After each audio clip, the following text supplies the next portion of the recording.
from their studios in sunny Los Angeles, California, this is the 110 Football Program.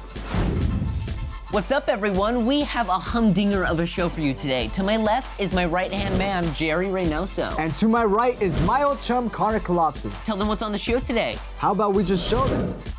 What if all you needed to do was reach into your pocket and grab $101 million? I want to get messy. We are the Vinces. And here's your first look at rookie left foot Lenny Lindbergh. They call him Left Foot, and you can probably guess why. This is the 110 Football Program, Carson Road Trip Edition. And it starts right now. It's kicking off in the world of football. From Boyle Heights to Koreatown and all through the 110 corridor.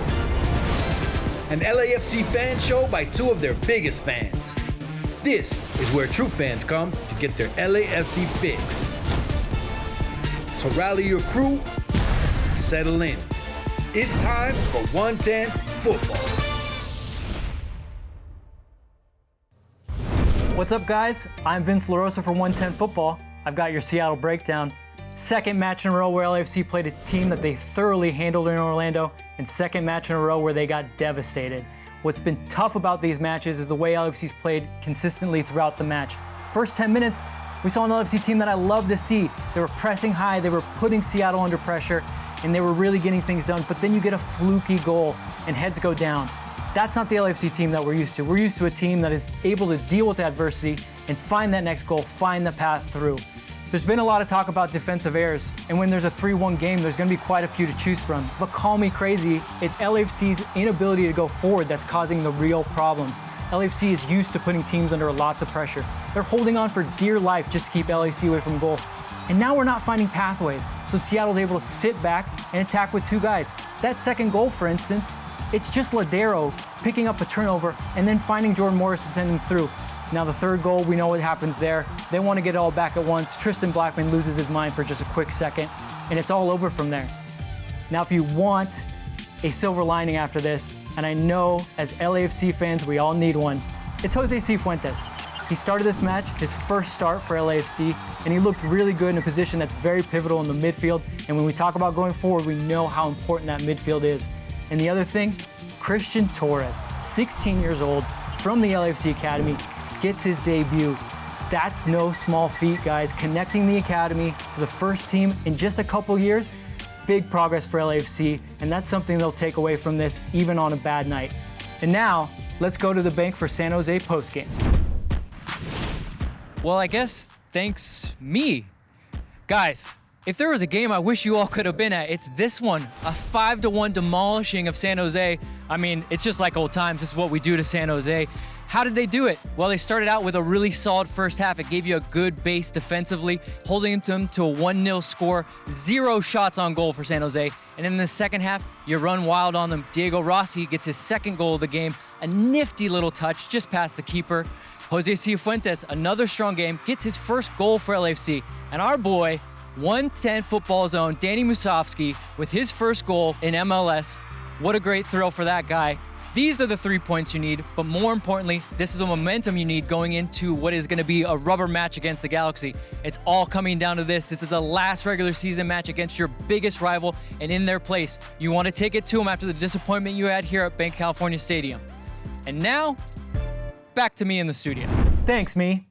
Really good postgame I gave. Great stuff, Vinces. And now here's a look at the Western Conference standings. Check out Kansas, man. They're a force to be reckoned with. Yeah, they're on a roll. At least Vancouver still sucks. There's still some consistency there. And here's the pointless until the playoffs Eastern Conference standings. And look at Atlanta, at least we're not that low in our conference. Check out Miami. I mean, I think they're worse than Cincinnati were last year. Wah, wah.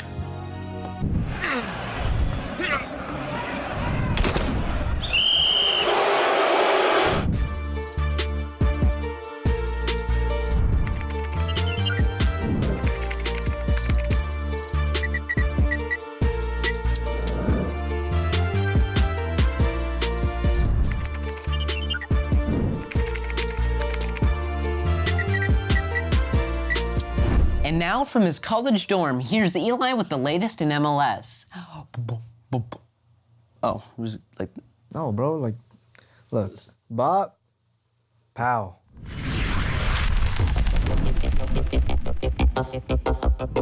Thanks, Connor and Jerry. And now for the latest this week in MLS. We head to the South for one of the most lopsided rivalries in MLS, the battle between Atlanta United and Orlando City SC.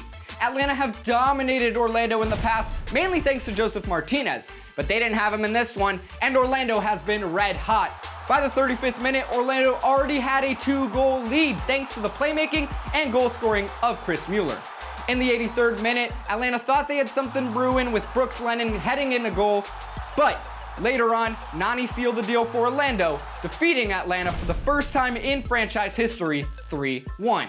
We head up to Philly, where the Philadelphia Union demolished DC United. By the 16th minute, Polish striker Kacper Jabelko already had 2 goals to his name. He also assisted Brendan Aronson's goal in the 61st minute. Kacper Jabelko is my player of the week. We now head over to California for one of the most historic rivalries in MLS, the Cali Classico, the battle between the LA Galaxy and the San Jose Earthquakes. San Jose has had LA's number in recent years, but LA was looking to get their second straight win of the season after defeating LAFC 2-0. The game was very close until the end, when Efra Alvarez's corner kick bounced off Sebastian Lletget and went into the net. But when you get a closer look, do you think this was a handball? Let us know in the comment section below. Anyways, the LA Galaxy did get that second win in a row, defeating the San Jose Earthquakes 3-2. Heading over to the match of the week, we got the battle between the Portland Timbers and Real Salt Lake. Let's fast forward to the 70th minute. It's 2-2, and we got Sebastian Blanco with the individual effort of the century. His curler paints the top corner beautifully. What a golazo. That is my goal of the week. Sebastian Blanco would serve a beautiful ball to Felipe Mora in the 85th minute, and Felipe Mora does bury it. And you'd think at this moment that Portland has the dub secured. It is 4-2 now, right? What could go wrong? Well, in the 90th minute, Giuseppe Rossi gets his first MLS goal. Then later on in stoppage time, Sam Johnson gets a goal for his own, tying the matchup at 4-4. That is your final score. What a match. That's gonna wrap up my MLS Weekly Report. Back to you guys. Thanks, Eli. Always nice to see your face, but your presence is sorely missed around here. Aw, that's sweet, Jerry. I hope you'd feel the same way about me if we were apart. Are you kidding? Let's face it, bro. You're the left to my right. Aw, and you're the right to my left. Oh, but Connor, did you know that not all perfect pairs start out on the same side? Check it out.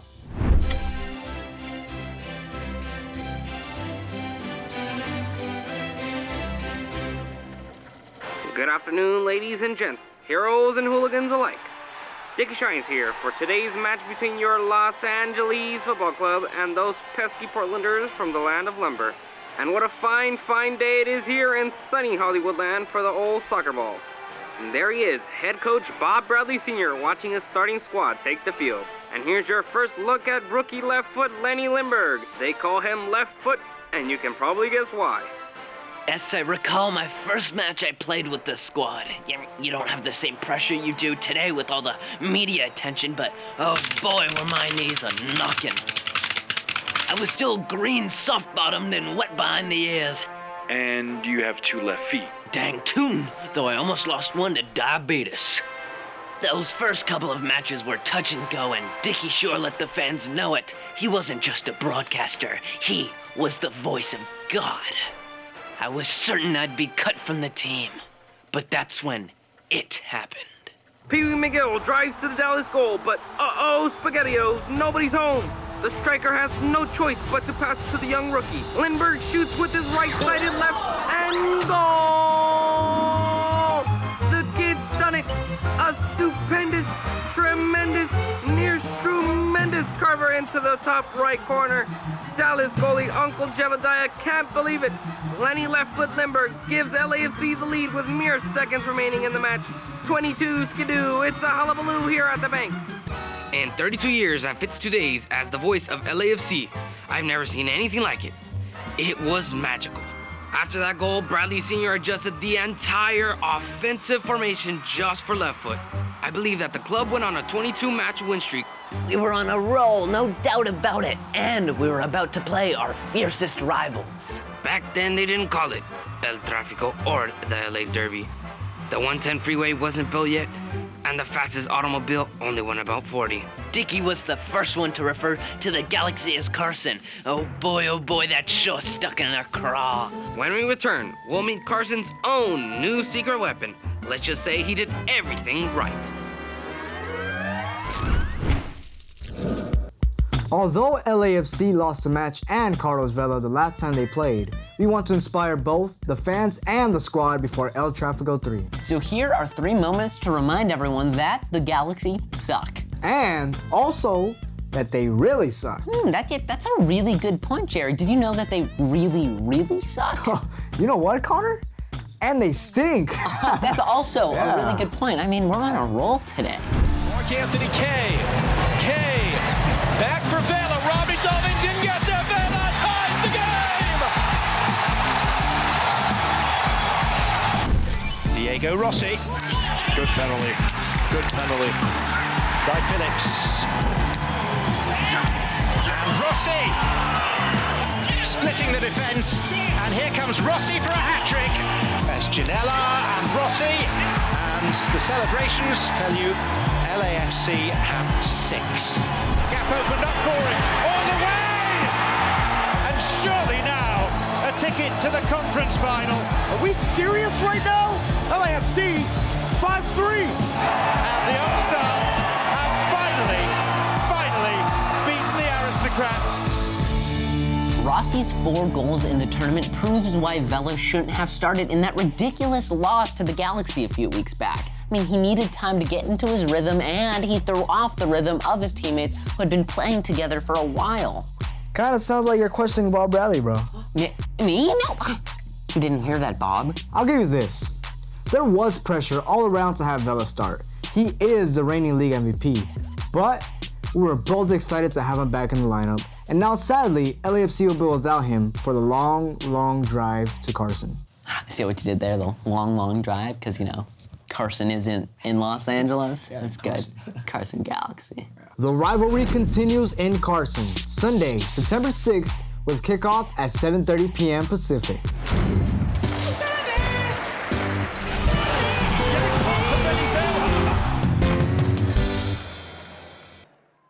LAFC heads down to Carson with a massive opportunity to try and get revenge and write the script in this rivalry. What will they need? Number 1 key, energy. LAFC looked unmotivated. They looked tired last time they played the LA Galaxy. There is no reason to show up flat for this game. The LA Galaxy have proven time and again that they are always a worthy opponent for the black and gold. The midfield trio needs to be more dynamic. I don't see Edward Atuesta being back, so it'll be up to Latif Blessing, Mark Anthony Kay, and Pancho Ginella to dominate that midfield. They need to have possession. They need to give a chance for the right back, for the left back to get into the attack. They need to find incisive passes for the front 3 to create scoring opportunities. Defend set pieces. LAFC has started to become a liability back there. They gave up a late goal to the Orlando City in the MLS's back tournament in the quarterfinals. They gave up a very soft goal, one of the easiest finishes of the year for Zubac for the LA Galaxy in their last time playing them. They just simply need to be more focused and concentrated in these critical moments of the game. If they can do that, they'll have a great chance to get 3 points this weekend. Hey, Benny, I wanted to ask, considering your experience against the Galaxy as an LAFC player, what do you think went wrong last time we played them at home? That's a great question, guys. I can tell you from my experience of playing in 3 El Tráficos that these games are completely different than any other. The number 1 element in these games is motivation. LAFC is a far superior team, but in the last time they played, the Galaxy were the team that wanted it more, and it wasn't even close. Yeah, that's a very valid point. Thanks, Benny. Always great to have that insider perspective.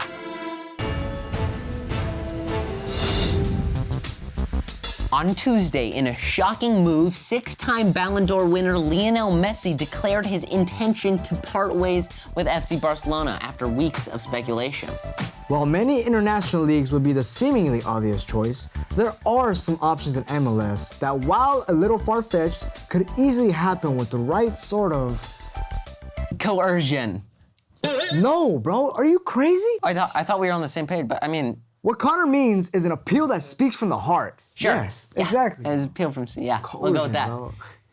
What would you do if there was a player right in front of you? Not just any player, but a forward and a captain. And what if all you needed to do was reach into your pocket and grab $101 million? How much? And that's just $11K a day. And it means this ball whisperer will get the help he needs to survive. And as we say here on 110 Football, too clean, get messy. Yeah, that's not a thing we say. So reach into your pockets, Los Angeles, and help bring Messi to LAFC. Let's get messy together. I want to get messy. I want to get messy. I want to get messy. I want to get messy. I want to get messy. I want to get messy.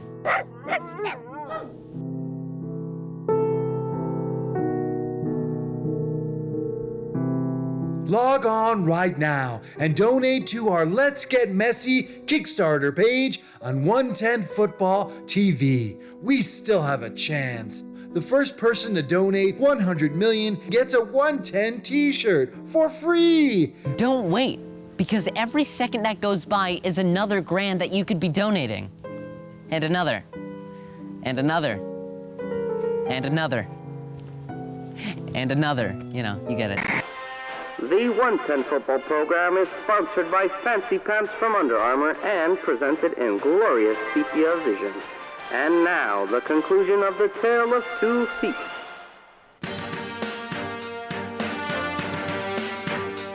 Rusty bottoms Rossi passes, but with this, Galaxy's new forward righty Ronaldo intercepts and Galaxy takes possession. Righty shoots with his left-sided right and goal! Oh, Boise, Idaho, Carson Tice. Hollywoodland couldn't write a better story. Unlike left foot, who was socially awkward, righty was a smooth operator.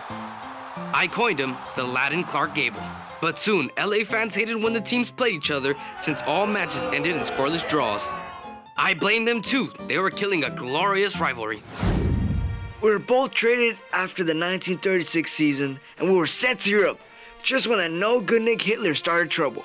Luckily, what made them special on the soccer ball field kept them from the war, but they never played again. Unlike these overpaid prima donnas, back then we'd have fancy sponsors like Nike or Adidas or even fancy pants by Under Armour. So fellas like Lenny and I had to find other ways to make money after our careers were cut short. But after playing for opposing teams for many years, we realized that we have many things in common. For example, we both had to buy 2 different pairs of shoes just to get the right one. Or, in Lenny's case, he had to pay for his left. Me and Ronnie remained close chums ever since, even going into business together. Former sports rivals made lifelong pals and business partners by a shared unique trait and a common love of this beautiful game we call soccer ball. For LAFC Classics, I'm Dickie Shines. Keep your eyes on the ball and don't be a schmuck. Do you want a pair of left-sided mittens but don't want to buy 2 sets, leaving you with 2 lefts and yes, 2 useless rights? Or do you want those 2 right-handed mittens or a pair of right or left only sided headphones? Don't worry, we got your same side needs covered. You're never on the wrong side at the same side superstore. And we are not limited with right or left. Join us at our grand opening before the LAFC match this Saturday. Whether you're all right or all left, we got your same sided needs covered. And cut! Oh my God. I know we can still do that. Didn't we say that twice? Say what twice? Whatchamacallit? The slogan? Yes, the slogan. What was it called? I don't remember. Remember what? That's it for today's episode. We hope you enjoyed watching it as much as we did making it. Join us next time for more LAFC content, comic skits, games, and analysis. Make sure to check us out on Instagram and Twitter at 110 Football TV. And don't forget to like, share, and subscribe. For the 110 Football program, I'm Jerry. I'm Connor. And I'm Omar. Oscar, stay. Oh, I'm Campbell. We are the Vinces. I'm Eli. I am Benny Failhaber. See you next time on the 110. The blooper reel is going to be amazing here. Oh, say it again. Will the real Vince LaRosa please stand up? Please stand up? Please stand up? I'm going to go one more time. One more time. One more time. One more time. I said one more time a lot. You should make a reel of that.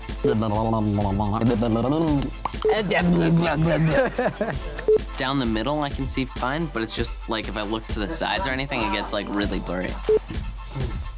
Sorry, mustache. Keep your eye on the ball, and don't be a schmuck. Yeah, do that. Yeah. My take on an old person's voice is just like hard smoker, basically. All the other Vince LaRosas are just imitators.